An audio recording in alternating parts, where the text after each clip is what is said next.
Gawing cash. Withdraw lahat ng 200,000 cash. Kuya Fan, anong gagawin mo? Ilagay mo dito. Nababaliw ka na ba? 200,000 ilalagay sa sako. Noong una, umalis ako ng bahay dala-dala itong sako. Wala akong ni isang kusing sa bulsa. Sabi ng nanay ko, wala pang 2 araw, babalik din akong gumagapang. Kaya babalik ako dala-dala pa rin ang sakong ito. Kapag nakita nila itong sako, aakalain nilang bigo ako, at napilitan lang umuwi. Tapos,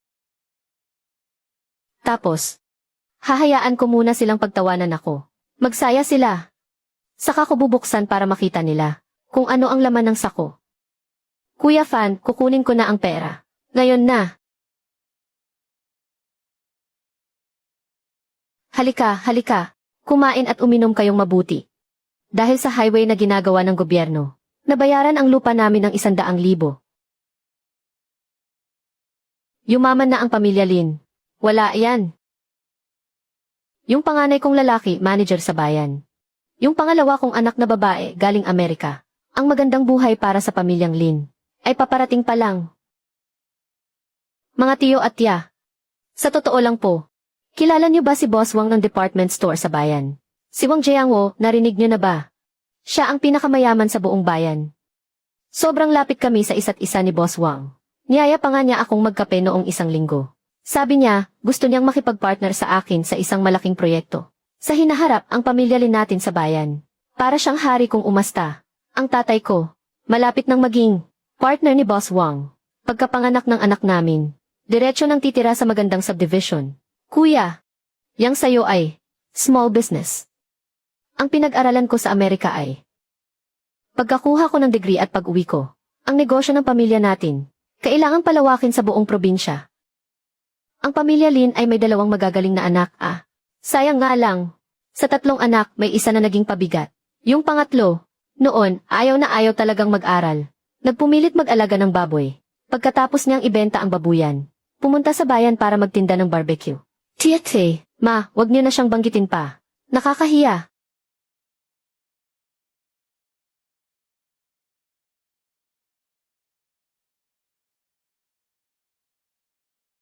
Ayan na, speaking of the devil. Naamoy yata ang pera kaya bumalik.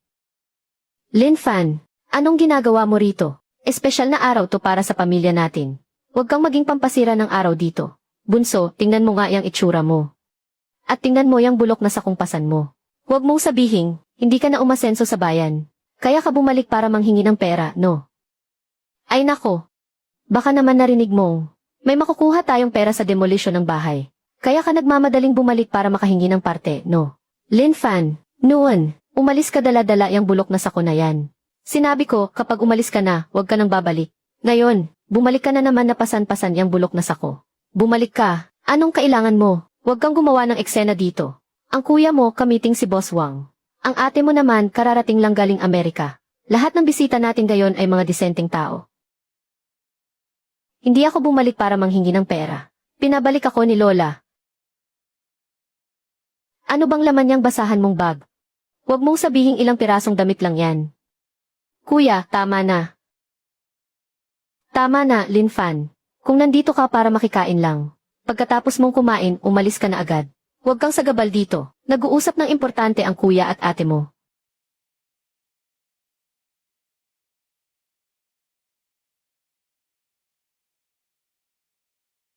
Dahil nandito na rin lang kayong lahat. Ngayon, magkwentahan tayo ng malinaw. Anong kwentahan? Anong utang ang sinasabi mo? 6 na taon na ang nakalipas. Ako ang top 1 sa buong probinsya. Noong araw na dumating sa bahay ang acceptance letter ko, sabi ni nanay at tatay, hindi raw kayang suportahan ng pamilya ang 3 anak. Si kuya kailangang bumili ng bahay. Si ate kailangang mag-abroad. Magaling naman daw ang mga grado mo. Kaya mo pa namang kumuha ulit ng exam sa susunod. Naniwala ako. Mula noong araw na iyon, ako ang sumalo doon sa babuyan na walang may gustong humawak. Nagtrabaho ako ng walang pahinga sa loob ng 6 na taon. Ang 3,000 na pambili ng bahay ni kuya, galing sa akin yon. Ang 2,000 para sa visa ni ate. Ako rin ang nagbigay. Ni isang kusing, hindi ako humingi sa pamilya. Ako pa nga ang nag-abono. Yung babuyan, lupa yon nila nanay at tatay. Hindi ba't obligasyon mong magtrabaho doon? Obligasyon ko. Noong isang taon, tinalikuran ninyo ako. Ang babuyan na nagkakahalaga ng 50,000. Ipinagbili niyo sa siga ng baryo sa halagang 5,000. Dapat lang daw. Pinalayas niya ako. Dapat lang daw. Natulog ako sa ilalim ng tulay, kumakain ng malamig na tinapay. Naghahalongkat sa basurahan para sa mga tira-tirang karne. Noong bawat sentimo ay pinaghirapan kong kitain ulit. Sino sa inyo ang nangumusta man lang sa akin?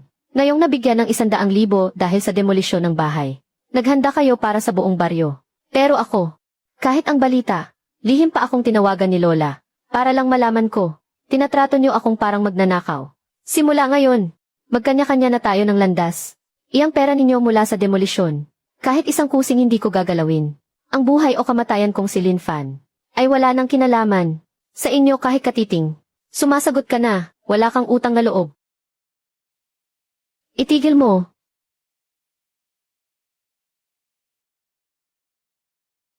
Sinasaktan mo pa rin siya.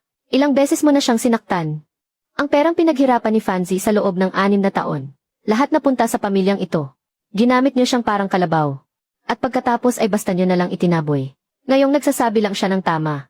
Sinasaktan mo siya. Kinain na ba ng aso ang mga konsensya ninyo? Inay, ama niya ako. Nag-aalaga siya ng baboy para kumita at tumulong sa pamilya. Iyon ang nararapat. Ang panganay at pangalawa ay mga nag-aaral. Si Fanzi hindi nag-aaral. Kung hindi sa kanya aasa, kanino pa? Hindi ba siya nag-aaral? Kayo ang hindi nagpaaral sa kanya. Top 1 sa buong probinsya. Sinira ninyo ang landas niya. Bigla na lang pinutol. Para din naman yan sa pamilya. Para sa pamilya. Ang iniisip niyo lang ay si Kuya at si Diko. Paano naman si Fanzi? Hindi niyo ba siya tunay na anak? Lola, tama na po. Wala rin pong mangyayari. Pinalaki kita ng 20 taon. May kasulatan tayo. Tapos gusto mo nang talikuran ang pamilya Lin. Asa? Bunso, bakit ka ba nakikipag-away kina mama at papa? Pamilya tayo, walang problema na hindi natin kayang lampasan. Alam kong nahirapan ka sa labas. Alam yan ni Kuya. Pero yung 100,000 mula sa demolition ng bahay, may parte ka rin naman doon. May parte. Kailan pa ako nagkaroon ng parte? Bunso, kung maisama ka ng loob, sa amin mo na lang ibuhos. Pero isipin mo naman sana, yung dinadala ng hipag mo, dugot laman yan ng pamilya Lin. Magiging tito ka, hindi naman pwedeng. Pati sarili mong pamangkin itatakwil mo.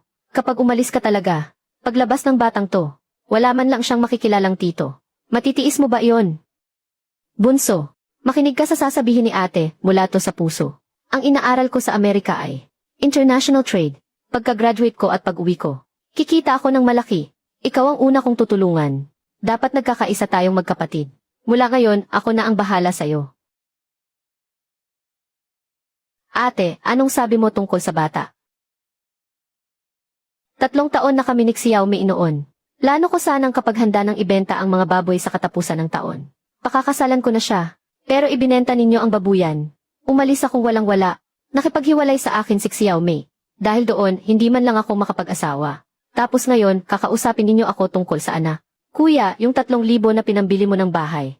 Galing yan sa pagbenta ng babuyan sa napakamurang halaga. Nung kinasal ka, magkano ang ibinigay kong regalo? 500. Nagbenta pa ako ng 2 inahing baboy para lang mabuo yan. Eh ikaw, pumunta ako sa bayan para manghiram sa'yo ng 100 piso. Anong sinabi mo noon? Bumalik ka na sa probinsya. Gipit ako noon. Yung 2,000 para sa visa mo. Galing din yan sa pagbenta ng babuyan. Alam mo ba, kung ilang beses nang tumaas ang presyo ng baboy ngayon? Bago ka umalis ng bansa, sinabi mo sa akin. Pag umasenso si ate, tutulungan kita. Mahigit 1 taon ka na sa ibang bansa. Ilang beses ka bang tumawag sa bahay? Tinawagan mo ba ako kahit 1 beses? Nag-aaral ako sa abroad. Sobrang abala ako. Abala. Abala ka sa pagwaldas ng pera ko. Pinagpaguran ko para lang magpasarap ka sa buhay. Pagbalik mo, hindi mo man lang alam kung nasaan ako. Noong panahong natutulog ako sa ilalim ng tulay at puro tinapay lang ang kinakain ko. Ano nang ginagawa mo? Totoo ang sinasabi ni Fanzi. Yung babuyan noon. Kung hindi na ibenta ang babuyan na iyon, matagal na sanang, milyonaryo na si Fanzi. Ibinenta sa halagang 5,000 ang babuyan na nagkakahalagang 50,000. Sobra naman yung pang-aapi ninyo. Ano bang alam ninyo? Ito ay usapin ng pamilya natin. Pamilya Lin. Dati, si Fanzi ang nanguna sa buong county. Pero hindi nyo pinag-aral. Sino ba sa buong bayan ang hindi nakakaalam? Kung magkano ang ginastos nyo para sa panganay at sa pangalawa? Lahat yon galing sa babuyan ni Fanzi. Huwag na kayong manggulo rito. Nanggugulo. Ang perang kinita ni Fanzi sa loob ng 6 na taon. Ibinigay niya lahat sa pamilya. Tapos sa huli, kahit 100 hindi siya makahiram. Ganyan ba dapat ang mga magulang? Kayo. Ang dibdib ko, masakit. Itay. Itay, anong nangyayari sa'yo? Fanzi, papatayin mo ba ako sa galit? Hindi na kaya ng puso ko. Masaya ka na. Kapag may nangyaring masama sa tatay mo. Ano? Pagbabayaran mo to. Tama na, magsialis na kayo. Nako, Diyos ko po. Nako, Diyos ko po. Fanzi. Sumama ka kay Lola. Huwag ka nang magtagal dito. Kuya, sa tingin mo, yung kanya, ano kayang laman ang bulok niyang bag? Ano pa ba? Siguro ilang pirasong lumang damit lang.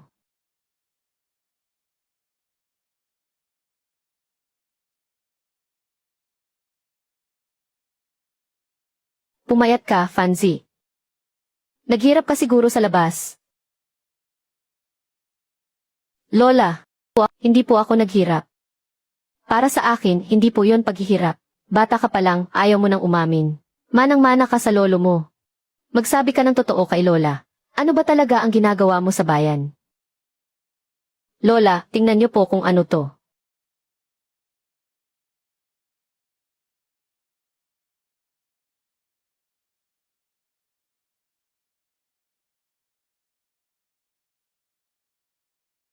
Fanzi. Gaano karami to? 200,000. Nagtayo ako ng tindahan ng pork chop sa bayan. Kinita ko sa loob ng 1 taon. 200,000. Mag-isa ka lang. Mag-isa lang ako. Hindi ako umasa kina mama at papa kahit isang kusing. Hindi ako humingi ng tulong kay kuya o ate. Noong nakaraang taon, sa ilalim ako ng tulay na tutulog. Sa bulsa ko, kahit pambili ng tinapay. Wala ako. Ngayon, itong 200,000. Galing to sa bawat piraso ng pork chop. Na pinirito ko ng paisa-isa. Ay, Fanzi, apo ko. Alam na ni Lola na magtatagumpay ka. Ang pinakamagaling na bata sa buong bayan noon. Paanong magiging talunan? Lola. Bukas, pupunta ako sa bayan para bumili ng bahay cash. Pagkabili ko ng bahay, ang una kong gagawin ay isasama ko kayo doon. Hindi niyo na kailangang makasama sila at makipagsiksikan at magtiis. Huwag mo akong alalahanin. Ayusin mo muna ang sarili mong buhay. Lola, mula pagkabata. Sa buong pamilya, kayo lang ang nagmahal sa akin. Tinuruan niyo po akong magbasa. Tinuruan niyo akong magbasa ng dyaryo. At tinuruan niyo akong magkwenta. Kung ano man ang narating ko ngayon, utang ko po lahat yan sa inyo. Itong pera, ang unang bahagi nito ay para po sa inyo. Paano naman si Xiao Mei? Ikaw at si Xiao Mei, pupuntahan ko siya bukas. Sa katapusan ng taon, grande ko siyang papakasalan. Lola, iuwi ko na po sa inyo ang magiging asawa ko. Sige, maghihintay si Lola. Lola, tungkol sa pera, huwag niyo pong sasabihin kahit kanino. Lalo na kina mama at papa. Alam ni Lola. Hindi kumikibo si Lola.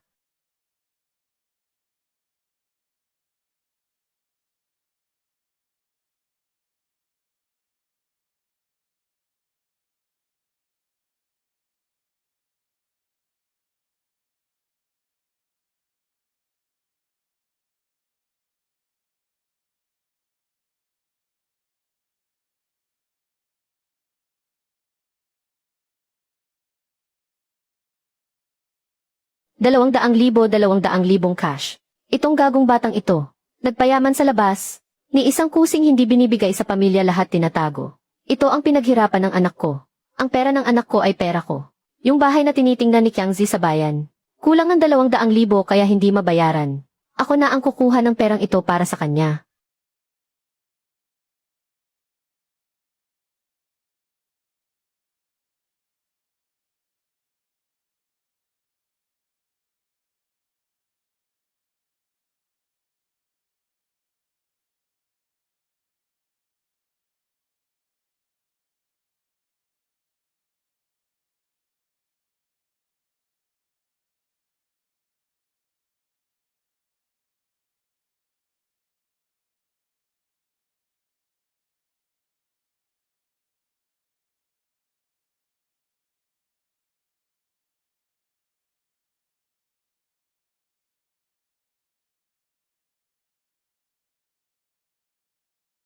Binuhay kita ng 20 taon. Ang perang kinikita mo ay sa akin. Kulang si Qiangzi ng 200,000 para sa bahay. Akin na ang perang ito.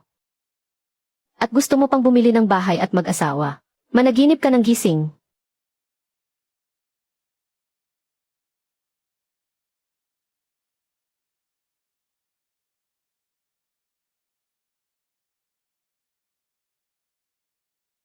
Fanzi. Aalis ka na. Lola, pupuntahan ko muna si Xiao Mei. Isasama ko siya sa bayan para tumingin ng bahay. Kapag nabili na ang bahay, kayo po ang una kong susunduin.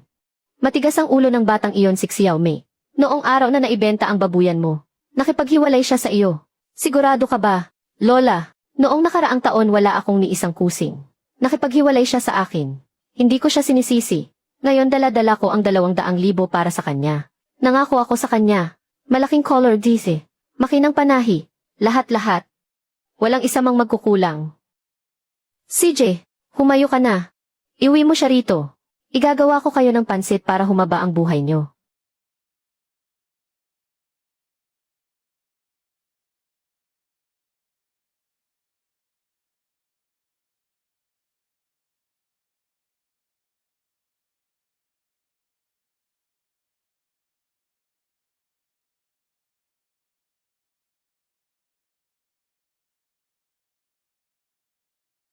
Mi, pakinggan mo muna ako. Kahit isang pangungusap lang model. Lin Fan. Wala na tayong dapat pag-usapan. Nakatanggap ang pamilya mo ng 100,000 para sa demolition. Naghanda ang mga magulang mo. Pinakain ang buong na yon. Pero ni anino mo hindi nagpakita. Yung 100,000 na yon. Wala kang kinalaman doon ni isang kusing. Ano nang ipapakasal mo sa akin? Sa kanila ang 100,000 yon. May sarili akong pera.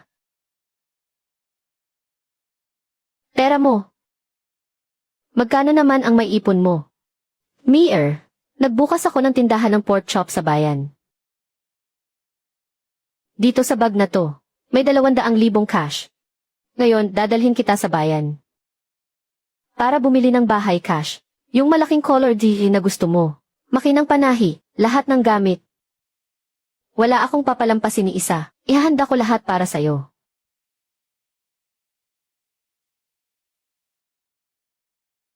Huwag mo akong lokohin.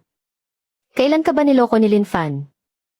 Noong nakaraang taon, sinabi ko sa'yo, nadodoble ang presyo ng baboy sa katapusan ng taon. Tumaas, di ba?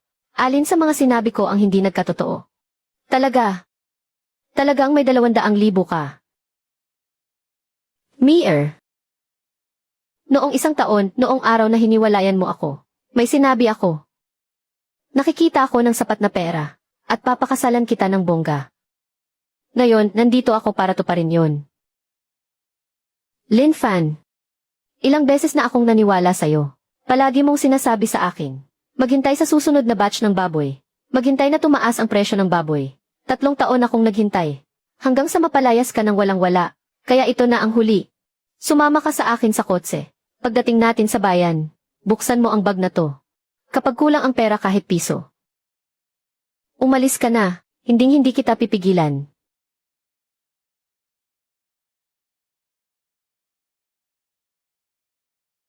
CJ.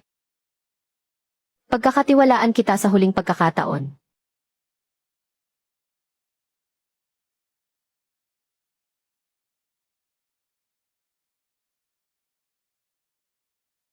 Mag-ingat ka.